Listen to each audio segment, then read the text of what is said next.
Hi, I'm Andrew, an entrepreneur and a computer science student, Hi, I'm Raveen, a psychology major student.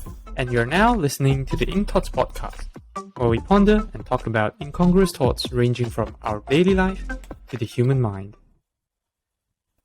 Hello everyone, welcome back to In Talks podcast. So today is a different episode, I'll say, because we have another guest with us today, which is Caryn. So yeah, Caryn and I were colleagues back in our previous workplace. Yeah. So Caryn, do you want to introduce yourself a bit more to our audience? Hi, I'm Caryn. I'm currently based in Selangor, KL. And as Perrine said, we were previously colleagues in our previous workplace. And they've invited me for the podcast today. So I'm looking forward to it. See how it goes. Are you feeling nervous now? Quite. Don't worry. It's just a small thing, and then like we're not too popular yet. Not popular. But this is I can say this is the first time I'm appearing in a public setting. Oh, that's cool. That's cool. Even my own Instagram, I don't post any videos, I think. So I'm quite nervous. Okay, so today we would like to know a bit more about you, about your journey, and or maybe your thoughts and everything that you think it would be worth sharing. And so if you have anything that you want to share, then just feel free to talk about it. And so, let's start with. I know that. Okay, I personally know that you did quite a lot of stuff. Yeah. Do you want to share with us about how's your journey and everything? Yeah, I think quite a lot of stuff, meaning I have very different bizarre roles in my life. So yeah, I would love to share. So I guess the first professional skill related role that I've taken up is actually as a taekwondo teacher. Back when I was 15, I think. I started off as an assistant, and then when I was 18, I started having my own class. So At such a young age, and you're like teaching others. Yeah, I started learning at 7. So, 15 is technically quite a long time already, almost 10 years. Okay. So, yeah. So, I think that gave me a lot of confidence, to try and pursue more things, having to lead a class, go to a this center and present myself as a professional, at 18. So then similar to you, Vereen, I found interest in psychology, so I took my degree and then became an ABA therapist. So this would be my second kind of professional role. So this job is basically providing applied behavioral analysis, ABA therapy, to children with autism.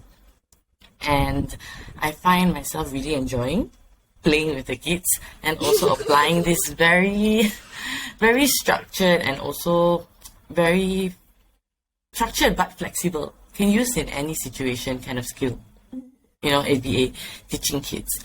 So even when I stopped, I worked there for about 4 years, and then when I stopped, I find myself doing freelance as an ABA therapist. Yeah, Until now, is it?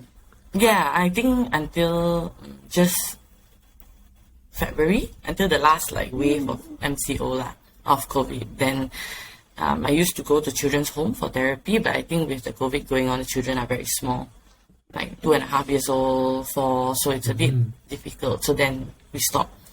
Yeah. But how do you find it communicating with young kids? Like they're just 2.5 years old. They don't really talk about they don't really talk, right? Yeah, but that is the fun part, because we don't really communicate, we play. So I basically go there to play. And,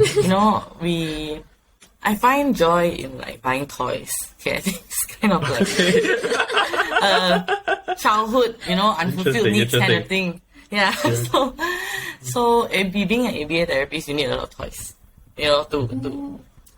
to to play with the children, to get them to speak, to reinforce them when they do something right.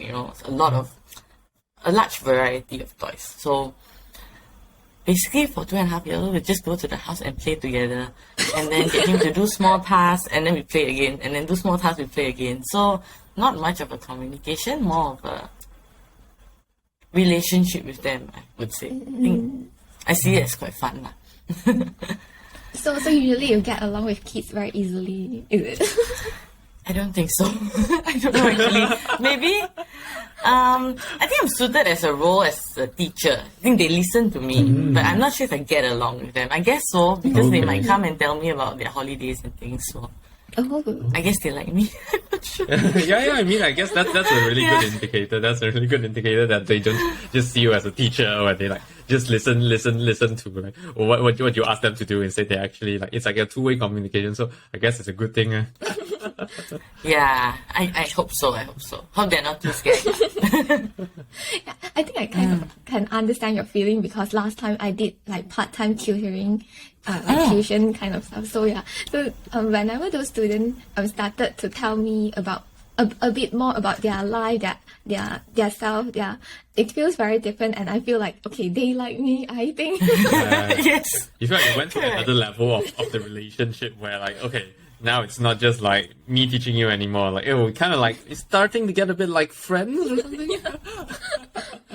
Correct. It's not one way anymore. You are giving me information from your side, so it's quite fulfilling, right? When they tell you. Yeah.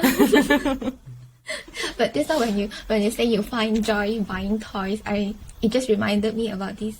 He buy toys for the kids. He buy toys for himself. Yeah. Because the context that recently I got my first salary, so I was like, I'm a guy that really likes Lego, so I haven't been getting one for quite some time. So I bought one like just to reward myself. Like, it's like the first salary to fulfill the child in me for a very long time, something like that. That's nice. Lego, the adult toy, can play for a lifetime. Yeah. That's awesome. Yeah, so that is one of the things that I kept doing because I enjoyed it, because it's fun. Yeah, so then after that I pursued my master's in clinical psychology, and then I became a clinical psychologist. So this is a new-ish role that I've been playing for maybe 2 years now, 2 to 3 2 years, 2 years now, not including of training time. So I'm still finding myself in this role, trying to grow to be a better helper, and also finding a place where I belong. There's many choices, many paths in this setting, at NGO or hospital or private, or if you want to be a lecturer. So I'm still exploring around, trying to find myself. Yeah, new role, quite exciting. Okay. And so for clinical psychologist role, you usually work with adults, is it? Yeah, actually, because during when we are going for the masters, it's actually first year theory and the second year practicum. So we have 2 placements. Yeah, so I happen to be placed in 2 hospitals, and both are adult setting, and they don't accept children. The second one accepted children, but not for treatment, only for diagnosis. So I would say that my exposure as a clinical psychologist towards children is not very much. Yeah. But before that, with ABA, then, I worked with children for 4 years. So I find that working with adults is quite a good change for me to explore the other side, Then so far, do you think you prefer working with adults or children more? I think both have its pros and cons. Working with adults, I guess you have more control, in a sense that you can discuss with them, you can negotiate with them, you can bargain with them, and you can make sense of things with them. But with children, there's more You have to do energy. it their way, is it? Like you can't really, there's no one way that you kind of know, like this way will work, something like that, is it? Correct. Yeah, there's that, and then you have to follow their flow, one thing, and more challengingly is you have to follow their parents' flow. Oh, okay, Yes. that is very true, So, that is very true. so it's not exactly a direct, relationship with the client, but there's also someone that has to say, which is their parents, right? So then you find that the relationship is a bit complicated. We have to manage the parents and educate the parents and also discuss with them about decision making. So what you think might be the best for the client might not always happen, because the parents might see things differently. It's their child, right? So then the control is not as much, I would say, compared to working with adults. So, of course, working with adults also takes a different kind of energy. So with children, a lot of physical energy, right? You have to be high and like running around and very excitable all the time. But with adults, it's more of a emotionally vulnerable, opening up, being open to accept their emotions, open to giving your own. Yeah. So then it's different. There's more of a mental fatigue than a physical fatigue. Yeah, it's different. I get it. Yeah, but both are equally exciting. So I stay in contact with both. I do adults, and then in taekwondo as a teacher, I deal with children. So that's like my, fun time. Then back Okay, to that's adults. cool. And That's then, cool. I like how that, like, even though it's like kind of like a work, but then you kind of find fun in it, and then it actually helps out with your general work-life balance. I believe, like it just makes your life generally a lot more fun. So, yeah, just Correct. now you talked about the interesting thing about because you work, when you work with adults, it's like mostly mental fatigue because we go more on the mental level. I'm just interested because it's something that I heard from Vereen recently as well. That in the UK, when they work in the public sector in a psychology public sector, it's more dealing with like trauma and all this, like patient's trauma, something like that. And then when you work in the private sector, it's a lot simpler, as in like it's mostly people dealing with their own problems, something like that. So like, is it okay for you to share like from your experience right now, like what are the things that you mostly dealt with, like with your patients, something like that? Like, is it like most of them? Is it like really heavy trauma that you need to get them out of, or is it like mostly still simple things like their own problems? I like they feel like they, I don't know, like a bit depressed, something like that. Yeah. I understand. I agree with the assessment in UK, in the public sector, because previously I worked in the public hospital, and and me and Vereen work in a NGO which serves the public setting kind of population. So definitely I would say in the public sector it's more of a trauma related kind of patients, because firstly, they come from a lower socio-economic background. That's why they have to depend on the public sector and not the private sector, right? Because public sector is more affordable. So they also might come in, if in a hospital setting, they might come in through the emergency as abuse cases, or as suicide attempts cases. Yeah, but in a private setting, it's different because they sign up voluntarily most of the time. They make a conscious decision that say, okay, I need help, it's time for a change, let's do this. Yeah. But in a public setting, that's not necessarily always the case. Sometimes it's forced. Sometimes it's because the situation's already too bad. So no choice, have to come and seek help. Yeah. So the intensity is a bit different, but I wouldn't say that my private patients, that their issues are simple. Also, because sometimes even they may be high functioning, they may be very capable people working, but perhaps their past, their childhood has not been quite easy, and perhaps there are also some trauma that they face in college days, school days, and all this many piles up, and when they're stressed, then all the bad experiences that they have manifest in a lot of insecurity, unhelpful thoughts, and then they cannot cope. So there's quite a lot to unpack also. It's not just as simple as now you're depressed, now you're anxious, but sometimes there's so much behind this depression and anxiety as well.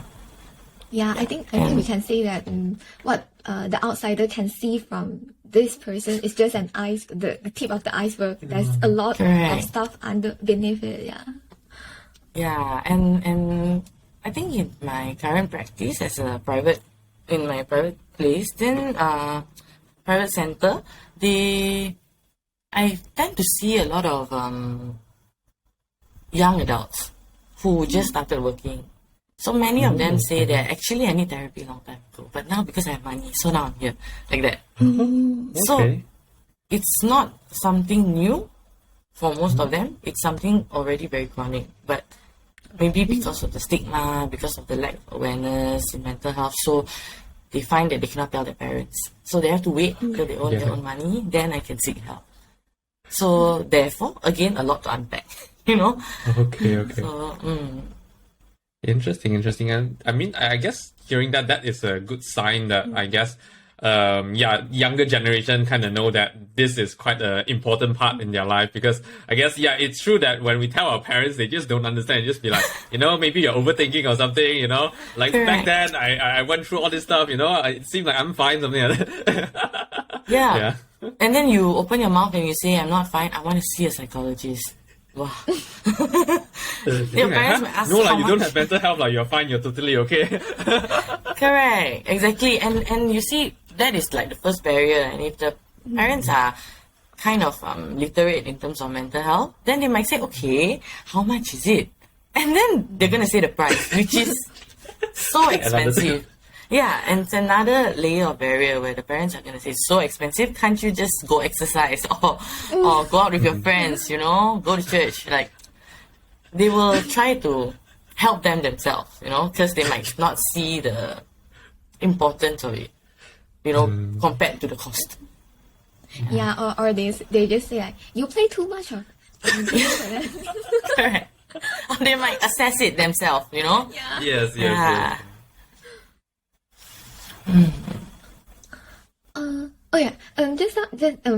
Like from what you shared, you've been doing like quite a lot of stuff. I would say at the same time, So, with such a busy schedule and everything, how do you usually manage your time? Yeah, and also how do you manage your energy? Yeah, that's the most interested thing that I would like to know. Because I just feel so tired all the time. It's a very interesting question, because when it's something I ask myself every day. How do I wake up? How do we continue this? Yeah. So to be honest, it's not always been this busy. I think things took more of a boost this year when the clinical psychology role, started to become more complex. Yeah, I started working in the NGO with Verin, and then after that, also starting my private practice at the same time. So then there's this full-time job, afternoon, morning, daytime, and then there's this private practice at night, Mondays to Saturdays, and then Sundays are usually my taekwondo days. So there will be teaching in the morning. Wow, you so practically there's not really any break. Yeah, so there are breaks, but it's at odd times. So maybe Friday night, Saturday afternoon, Wow. they're odd slots of the day. Yeah, so okay. That's quite extreme. You don't have a full day off right now. Correct. It is quite extreme. I've come to realize that, you see, as time passed. So I think I also told myself at the beginning of this year, it was a New Year's resolution of mine to hustle just this year. Ooh. Okay. Yeah. I think because at the same time, I'm at this stage of my life where I'm preparing to get married, to start a family. So this would be like a last year for me where I can focus on myself and my bank account, I think. Yeah. So, Because in order to start a family, you need a large sum of money at this point, with the inflation, the cost of housing. The economy, man, is like Exactly. not doing well in many parts of the world. Correct. And what more to have a child, even bigger cost. Yeah, so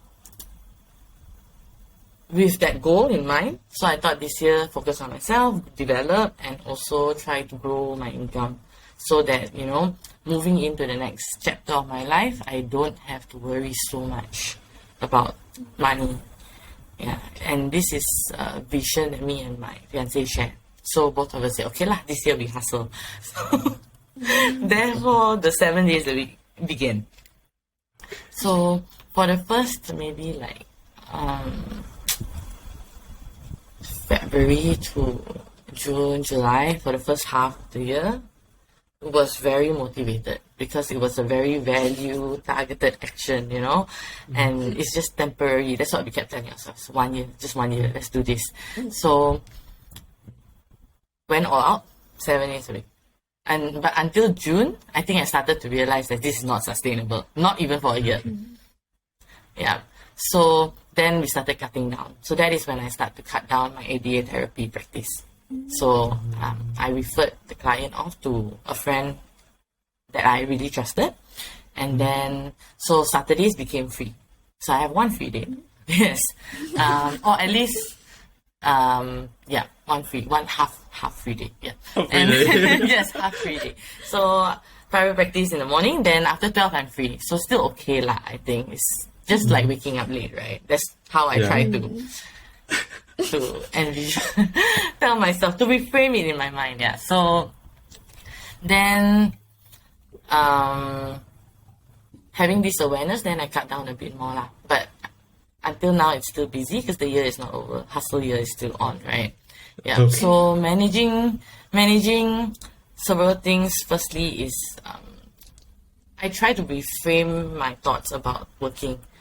Yeah. So like Sunday, you see it as the work day, right? Like full day is actually gone, not for leisure. But I see it as my exercise day.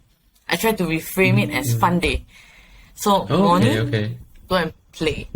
Yeah, just play. Yeah. And afternoon, go and train. So just go and exercise.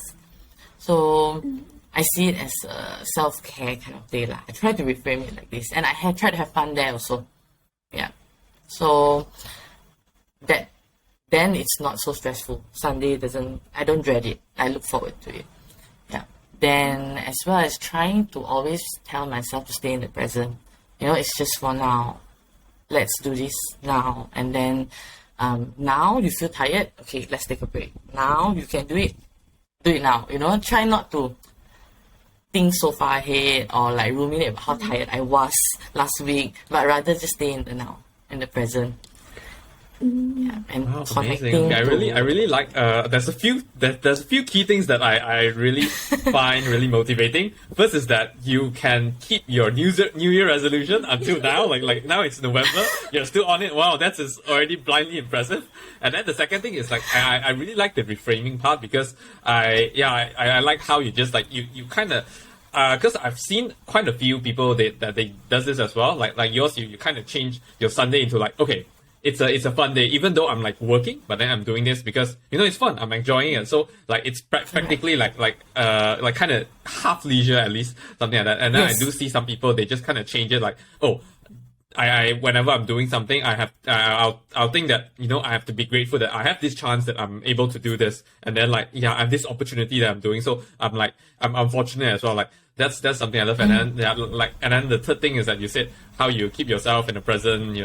Like, and if you're really tired, you don't stop at all. You just like you take a short break. Okay, we take a break and then we release some stress and then we keep on going. Like this, like wow, it's amazing that how you keep all this in you, and then that's how you keep yourself moving along all this thing that you're doing. Yeah, definitely. I think what you said was completely right. So it's more of a reframing the mindset of I choose to do this to have fun, rather than I must do this because it's work, or I should do this because but rather I choose.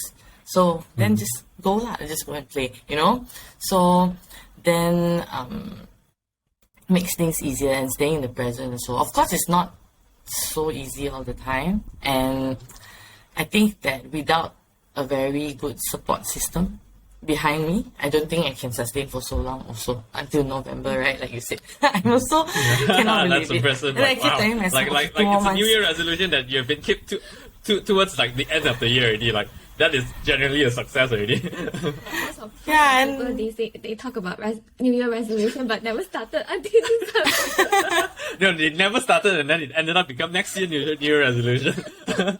postpone to next year, yeah. Yeah.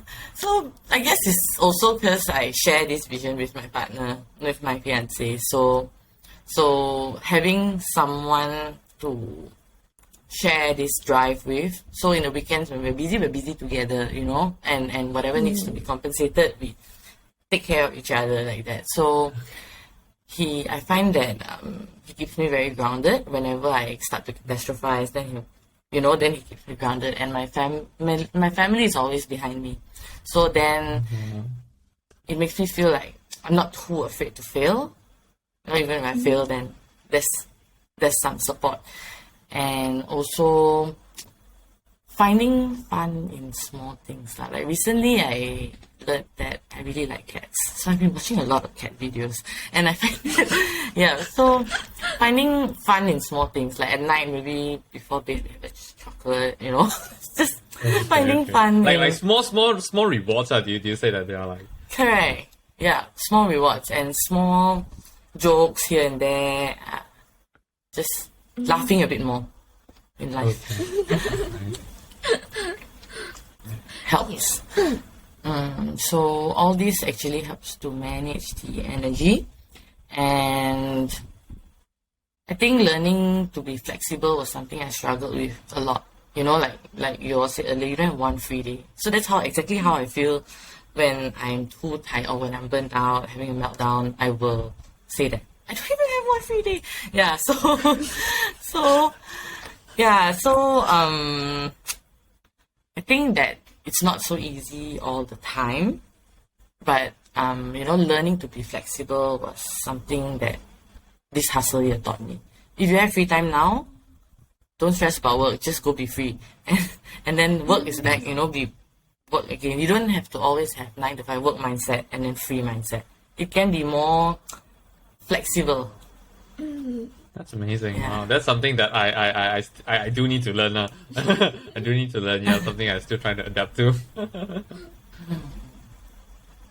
So would you say you work hard and play hard at the same time? Like not the same This time. year, when you're free. I would say the play is not so hard. This year, no time to play.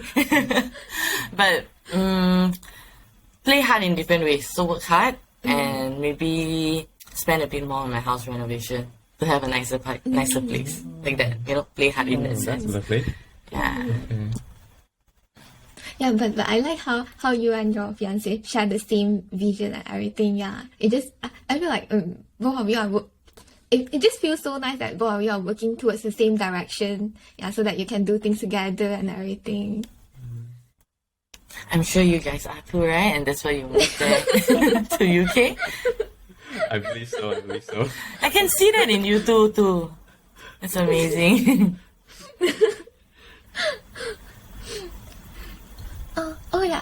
I actually don't really know about this, but when I first follow you on your Instagram, I saw you tag this account on your bio, about Studio 27.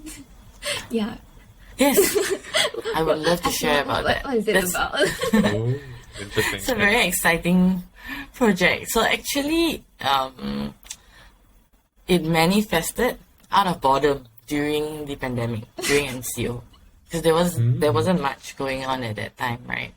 So me and 3 of my high school friends, we have been friends for I think 15 years now. Yeah, Amazing. my high school friends. So we tried to find a reason to stay connected because we're all in different places. So we are in KL, in Sarawak, in Singapore.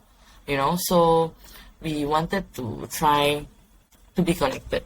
And so we decided to start a project together, but we didn't know what to do. So one of us is a novel translator. I'm a psychologist, ABA therapist, and then one friend is a graphic designer, and then another one is a tax accountant. So Interesting. very bizarre, like different lines of work, right? So then Yeah. to stay connected, we were like, okay, let's start a project together. What can we do together?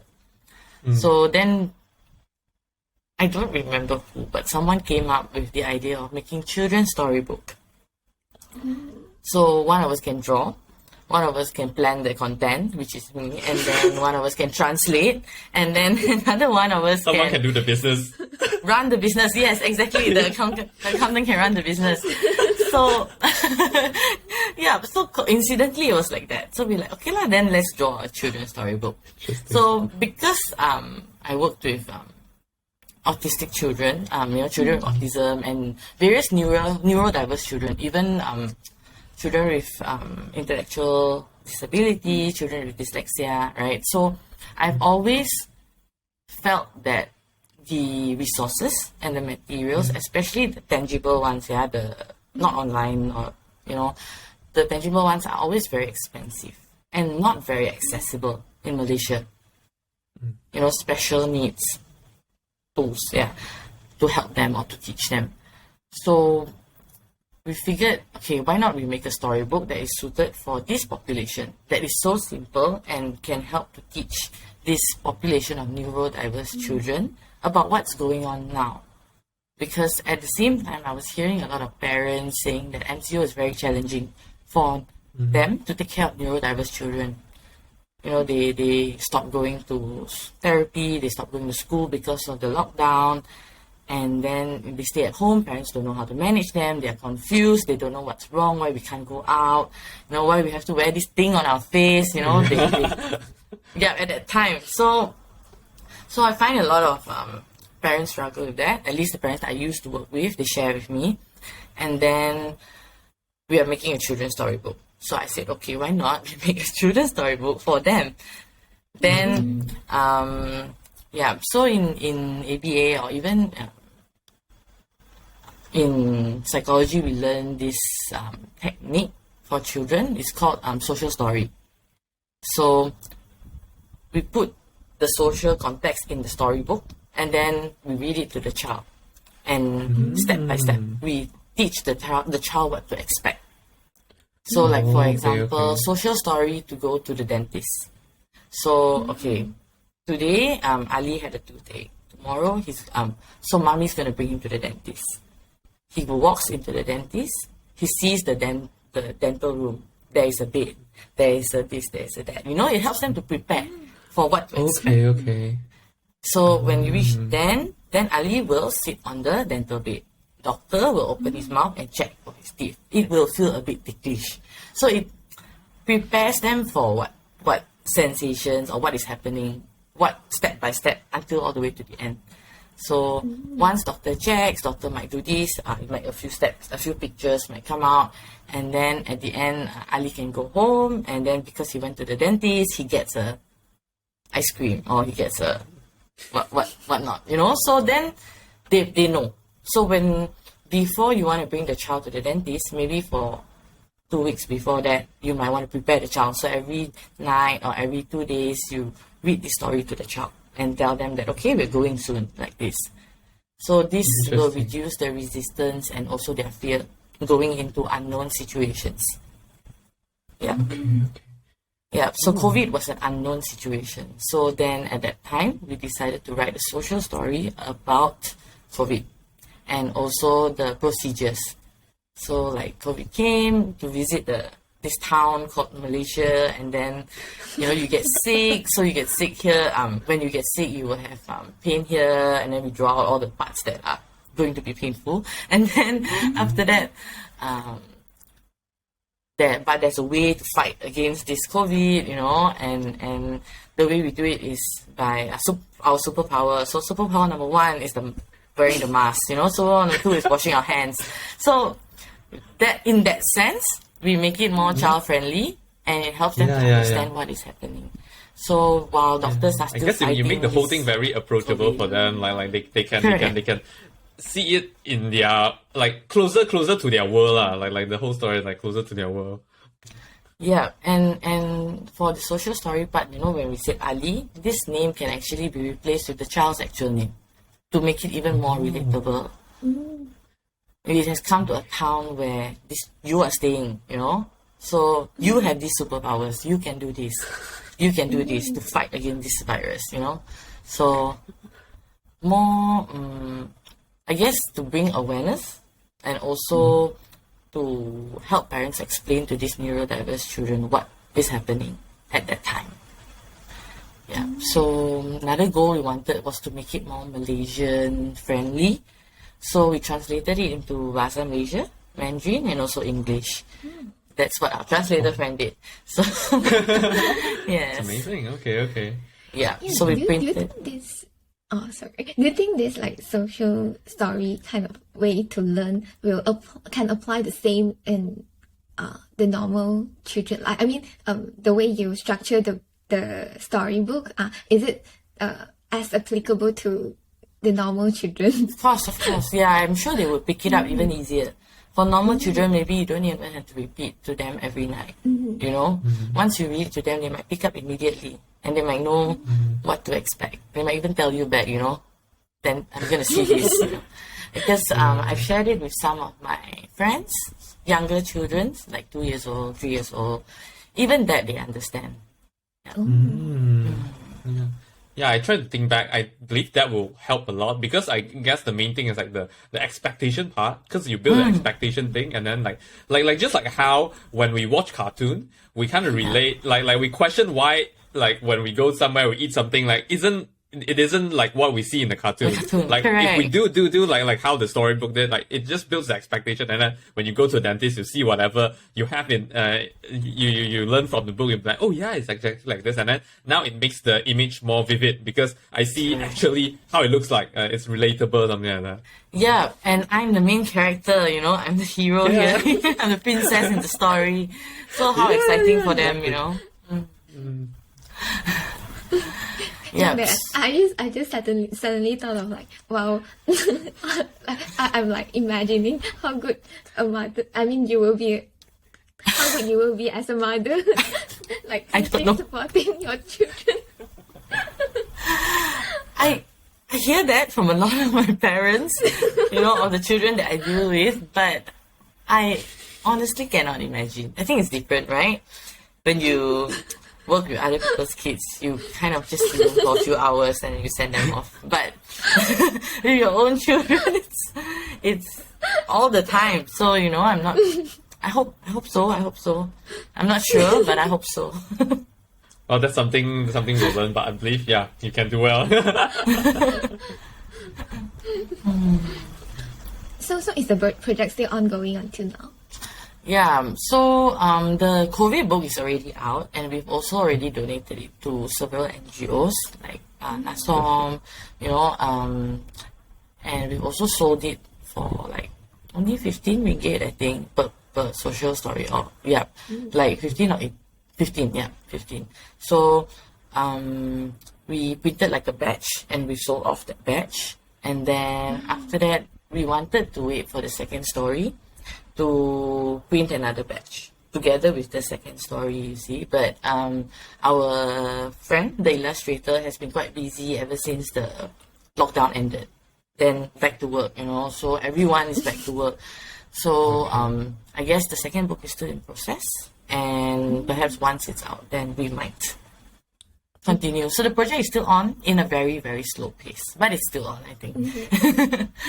I mean, it's a good thing because I guess the main intention initially isn't. I mean, it's turned out to be a good thing, but then initially it's not about the product itself. It's like to maintain the relationship with your friends. It's just that another something just came out that it turned out to be something that's amazing. Yeah, it would just be great. Like hopefully in the future, it can be something that bonds your friendship together, and then at the same time, this product continue to grow. Yeah, to nurture to something amazing. Correct.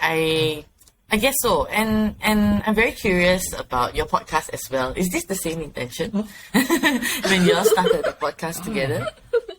Yeah, in fact, actually, it is quite true. It is quite true because we started mid last year. Yeah, mid last year. We've been doing it for more than a year now. That it was just genuinely because I was about to come to the UK, and then Vereen is still in Malaysia, and then I just realized we spend a lot of time, just chatting about random stuff, really random stuff, and Very talkative. yeah, kind of like that's another way of saying it. Yeah, so it's like, yeah, and I was listening to a few podcasts, and then some of them are just like genuinely just conversation between brothers on random topics, and I was like, yeah, people are doing this, and why not? Let's just try to do it, and here we are.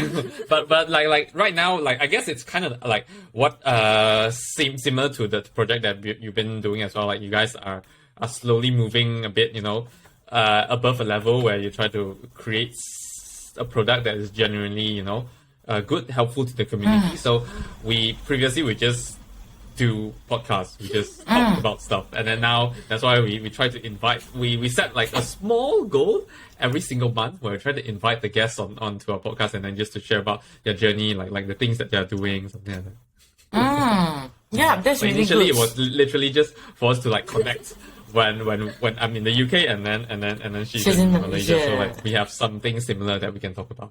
Correct. And at first, at the beginning stage, that itself is meaningful enough, right?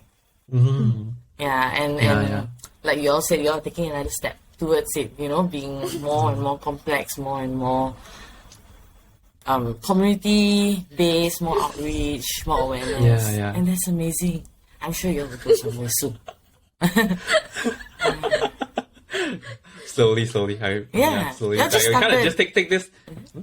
Just started inviting guests, is it? I saw there was another guest speaker previously.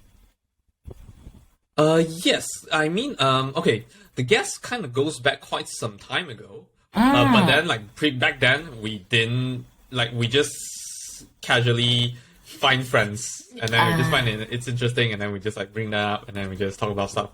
But then, I think, like, this having a constant guest and then reaching out further beyond our own zone is like quite a recent thing. Like we would like now we do just cold email or like just message people, which you find like cool, just try out, see whether it works out. If they just kind of like I would say we got quite a success in the beginning. So our I guess our first official start on the video podcast with the guest is Paul Millett, and then literally I just texted him on Twitter, and then he just accepted it, and then it was a good start, and then now we're continuing it.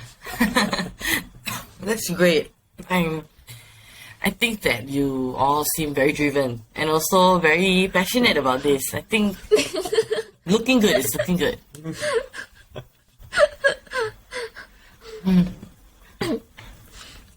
So from what you've been sharing about what you've been doing, actually, what is your like kind of like vision? Yeah.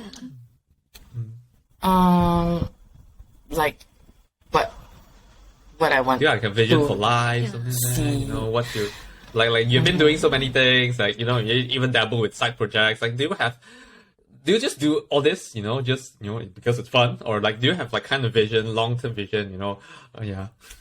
I think in the short term, at this point, the immediate goal is quite simple for me. It is to earn enough to start a family comfortably without having to worry about money or having to worry about I haven't completed my studies or I don't have a house, I don't have a car, things like that. But in the long run, I think generally something I always value and acts as a compass for me is to continuously upskill to be a better helper. And whether as a ABA therapist or psychologist, to be a better helper in this mental health profession, and at the same time not forgoing activities that I'm passionate about. So keeping my passion close to me as a form of self-care and leisure, and at the same time upskilling my professional role.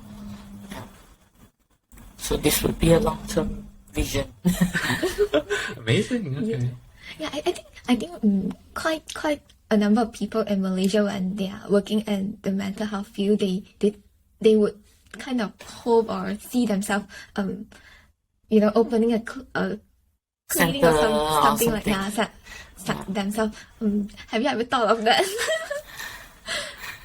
Not in the immediate future, but maybe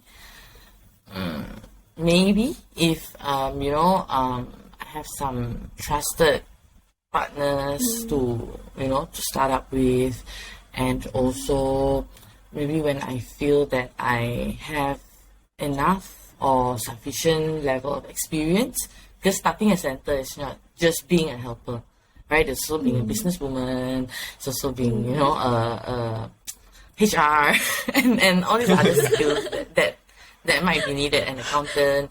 Yeah. So perhaps when all these skills come in with my life experiences, then maybe, I would consider starting a center. Not in the immediate future. I see.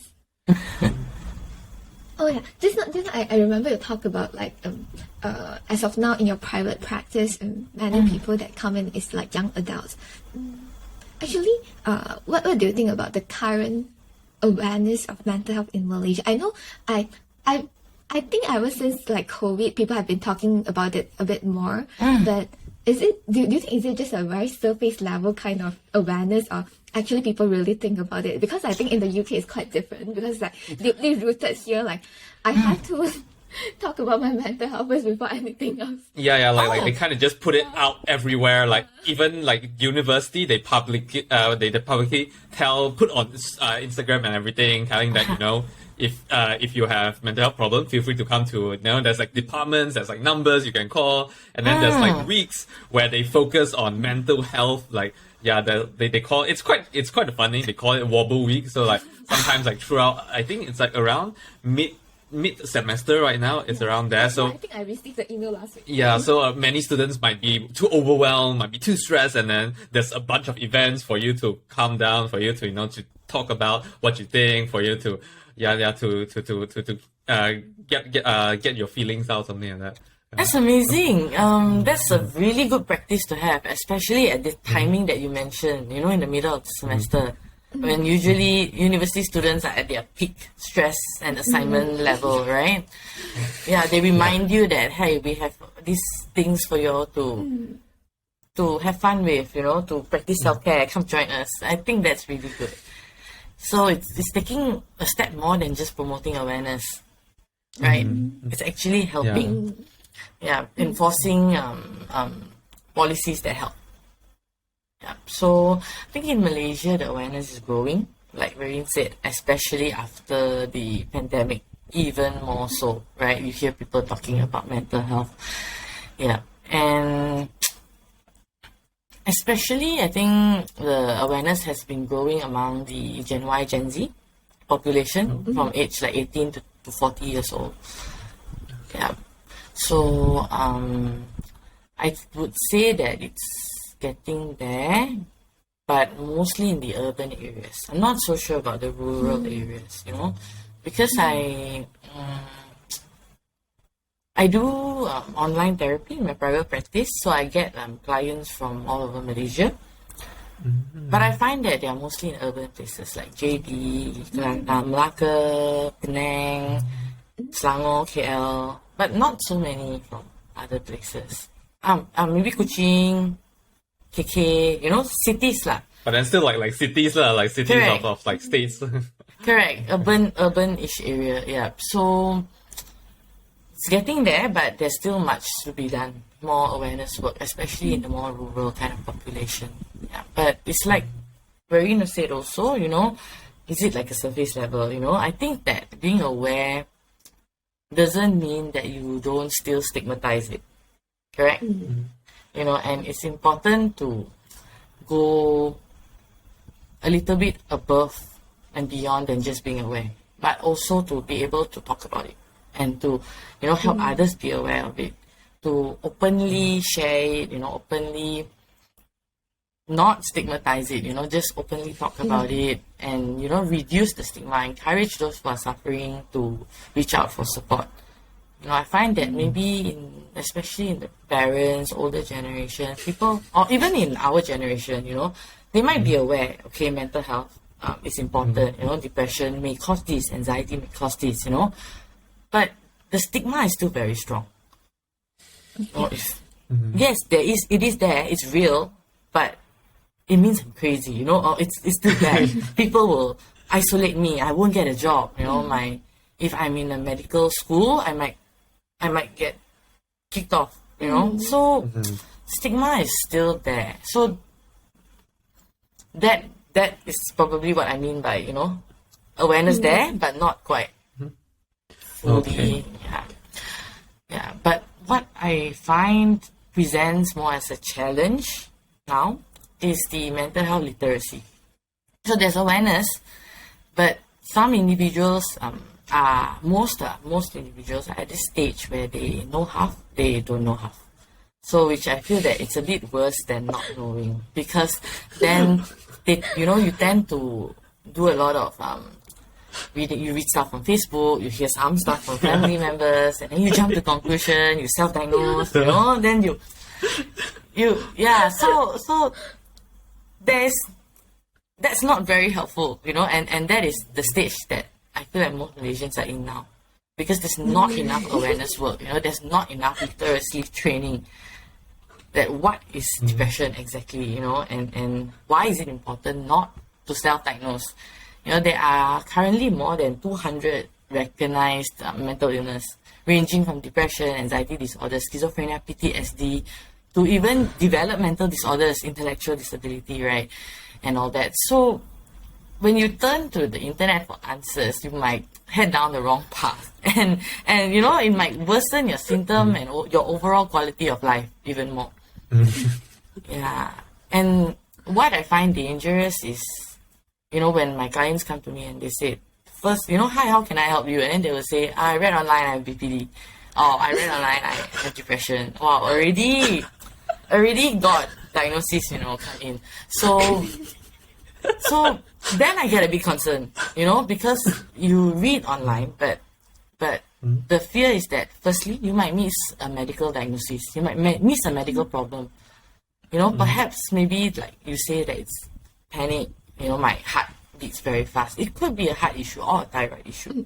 You might miss certain signs, and you just jump to a conclusion there's a mental health problem, so you neglect it. Right? So in other cases, people might also think that they have multiple conditions that explain, one illness. They come in, they say, I have PTSD, I have BPD, I have depression, a lot of, disorders. But actually, sometimes the symptoms can be explained by one disorder. But when you think that you have so many things, it impacts your quality of life, your confidence, your self-esteem. Yeah, correct. So for example, like I have a client, they exhibit depression and they have issues with attention and lack of sleep. Then they come and say, I have depression, I have ADHD because I can't pay attention, and then I have a sleeping disorder. But actually the depression itself already, justifies the lack of attention and the sleep. So yeah, so you make things matter worse by worrying more than you need to, and attempting to treat a condition that you might not have. Because when they say they have ADHD, they might go for Ritalin, they might go for some kind of medication, that may not be helpful. Help them. Yeah. Okay. And I think lastly is when you wrongfully self-diagnose your symptoms, you may attempt to cure your condition through diet or over-the-counter medication, like we said earlier with ADHD or other methods. And this might complicate your true condition. When you do all these things that might or might not be helpful. Yeah. So definitely it's important to take mental health seriously. Awareness is important, but literacy is a different thing, and there are plenty of great resources online, definitely. But there are also a lot of misleading content. And when self-diagnosing leads to self-treatment, you may not only worsen your current condition, but also complicate treatment later on. They come in and they tell me I've done so many things already. And so if you do seek the answer online, feel as though you seek answer online and you feel as though you have uncovered a potential diagnosis for yourself. Because I understand you know yourself best, right? Like, you know your own condition, but speak to a professional about your findings. Rather than just to confirm it yourself and do self-treatment or, start telling people you have this. Yeah, I think it's not the right way to go. So with awareness, it also comes with these kinds of challenges, I find. Okay. So you say that, like let's say if someone's basically thinks that they have mental health, the best way to for them to get guidance is to find a professional. Yes. So they feel there's something wrong. Maybe they can't speak to anyone. They go online. They look for the symptoms. Okay, potentially this is it. Before you do anything, speak to a professional first. Okay. Yeah. So looking for information, promotes awareness. That's great. But to self-diagnose is a step beyond that, and it's not helpful. Yeah. That's it for this episode of the podcast, where we have Caryn on the pod sharing about her journey of being a clinical psychologist, a taekwondo instructor, and creating a social storybook with her friends. In the next episode, we shall dive deeper into talking about mindfulness and the mental health industry in general. Thanks everyone for listening, and hope to see you guys in the next episode. Goodbye. Thank you for listening to this episode of the podcast. If you enjoyed, do share with your friends and family and leave us a review on the Apple Podcast. If you are not using an Apple device, you can leave a review on the Apple Podcast website with the link in the show notes. If you have any feedback or thoughts which you hope that we'll discuss in the future, feel free to email them to us at hello@incthoughts.com, or alternatively, you can send us a private message on our Facebook, Instagram or Twitter with the username of incthoughtspod. Thanks again, and see you all next week. Bye bye.